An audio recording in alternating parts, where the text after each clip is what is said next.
Selamat datang di Sang Pembelajar Channel. Pada video kali ini kita akan membahas mengenai fenomena yang pada akhir-akhir ini menjadi sorotan banyak orang, yakni fenomena mengenai kemunculan Crazy Rich instan. Nah, pada video kali ini kita akan memfokuskan analisis mengenai Crazy Rich ini dalam perspektif konsumerisme atau teori konsumerisme.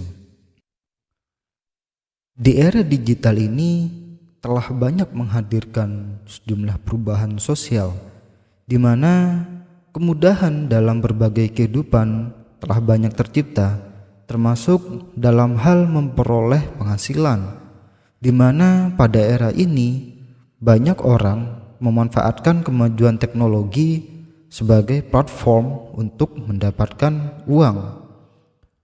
Hal tersebutlah yang kemudian dimanfaatkan oleh para pemilik modal untuk menciptakan aplikasi yang berkodok trading sebagai wahana investasi. Namun pada realitasnya banyak aplikator yang kemudian menyalahgunakan konsep trading. Aplikasi yang berupa binary opsional tidak lebih dari kasino online atau judi online yang menggunakan label trading. Nah, jadi bagaimana kemudian banyak orang yang terjerat atau terbuai dalam lingkaran binary opsional ini? Jadi, dalam menarik konsumennya, para aplikator atau pemilik aplikasi binary opsional yang berkodok trading ini menggunakan image branding dari seorang afiliator yang tugasnya adalah menarik minat para calon konsumennya dengan iming-iming hasil yang melimpah dan menjadi sultan dengan bergabung menjadi seorang konsumen aplikasi binary opsional. Seorang afiliator inilah yang secara masif mempromosikan gaya hidupnya yang super mewah atau hedonistik melalui media sosial, sehingga kemudian banyak orang kemudian menjadi tertarik dengan apa yang telah dicapai oleh si afiliator tersebut. Nah, ketika promosi tersebut telah menarik minat para calon konsumen, maka selanjutnya si afiliator akan membuka rahasianya untuk menjadi orang super kaya, yakni dengan mempromosikan sebuah aplikasi yang telah menggandeng si afiliator. Ditangkapnya seorang afiliator, yakni Indra Kesuma atau Indra Kents dan Doni Salmanan, telah membuka mata publik bahwa sesungguhnya di balik gaya hidupnya yang hedonistik dan dijuluki sebagai Crazy Rich merupakan suatu konspirasi besar antara pemilik modal atau pemilik aplikator dengan si afiliatornya untuk menjerat konsumen dalam pusaran kasino online dengan menggunakan label trading. Nah, lalu bagaimana kemudian analisisnya? Dalam fenomena ini saya akan menggunakan perspektif konsumerisme sebagai pisau analisis. Fenomena Crazy Rich ini sangat relevan dengan teori konsumerisme yang melihat bahwa masyarakat di era postmodern sangat bergantung pada sebuah kenyataan yang disimulasikan, sehingga hal tersebut menjadi sebuah ilusi.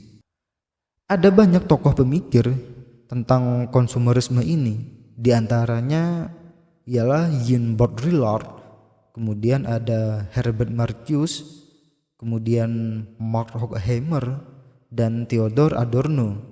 Bahkan Marcuse dalam bukunya yang berjudul One Dimensional Man mengklaim bahwa ideologi konsumerisme dipromosikan oleh kapitalisme melalui kerja industri budaya. Penerimaan terhadap ideologi konsumerisme inilah yang kemudian membuat masyarakat menjadi terlibat atau terjebak ke dalam kebutuhan palsu Jadi secara tidak sadar masyarakat melalui promosi yang digencarkan melalui platform media massa atau media sosial secara tidak sadar terjebak ke dalam kebutuhan-kebutuhan palsu begitu. Seperti misalkan ada sebuah produk kecantikan yang di dalam iklannya memberikan iming-iming kulit seorang perempuan menjadi glowing begitu. Nah, sedangkan yang ditampilkan di dalam iklan tersebut adalah seorang talent atau model yang pada dasarnya kulitnya sudah cerah atau sudah glowing begitu. Nah, sehingga pada akhirnya menarik minat banyak perempuan begitu untuk memakai produk tersebut. Kendati produk tersebut belum tentu cocok begitu dipakai oleh semua jenis kulit perempuan begitu. Contoh lain misalkan gaya hidup prestis ya, dimana dengan gencarnya promosi berbagai produk begitu telah menggoda banyak orang kemudian untuk memiliki sebuah produk tersebut begitu, meningkatkan nilai-nilai prestis dalam kehidupan begitu.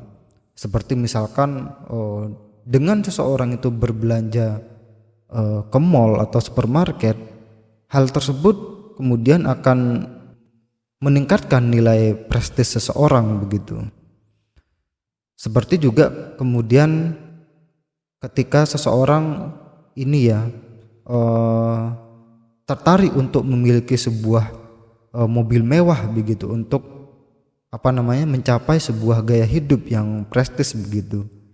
Kendati seseorang tersebut sebenarnya tidak sanggup untuk membeli mobil mewah tersebut, sehingga apapun caranya akan dilakukan meskipun dengan cara kredit begitu. Nah, dengan cara kredit itulah sebenarnya si konsumen tersebut telah terbuai atau terjerat begitu ke dalam kebutuhan palsu. Bahkan Marcus secara berani dan terang-terangan menuduh media massa sebagai agen manipulasi dan indoktrinasi. Terlebih di era digital ini, di mana media yang berbasis internet telah sangat mudah diakses oleh masyarakat, sehingga semakin memudahkan bagi pemilik kapital untuk melakukan promosi produknya. Seorang pemikir berikutnya yang membahas teori konsumerisme ialah Ian Baudrillard.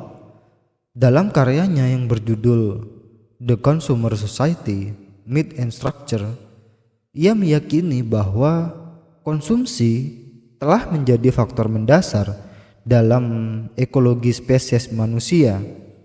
Atas dasar itu, ia juga mengklaim bahwa konsumsi merupakan motor utama dalam masyarakat kontemporer.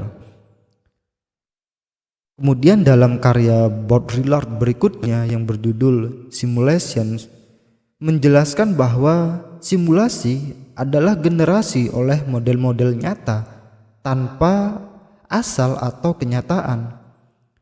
Ia kemudian menyebutnya dengan hyperrealita, di mana realitas hanya sekedar rekayasa daripada representasi. Dan hal tersebutlah merupakan penanda dari masyarakat era postmodern.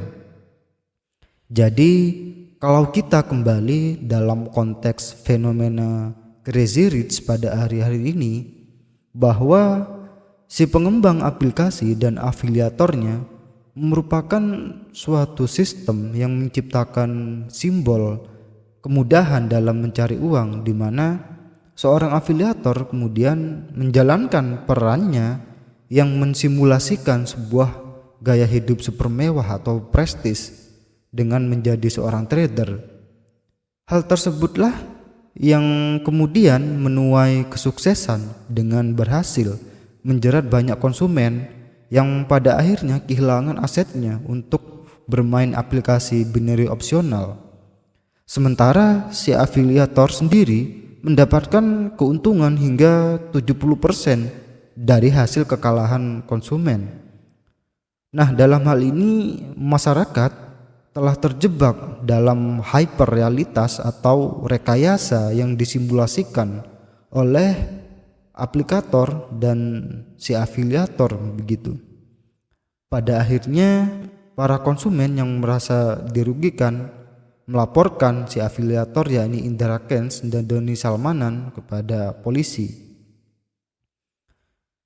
Nah, kemudian apa yang menjadi pelajaran bagi kita semua dengan munculnya fenomena Crazy Rich ini?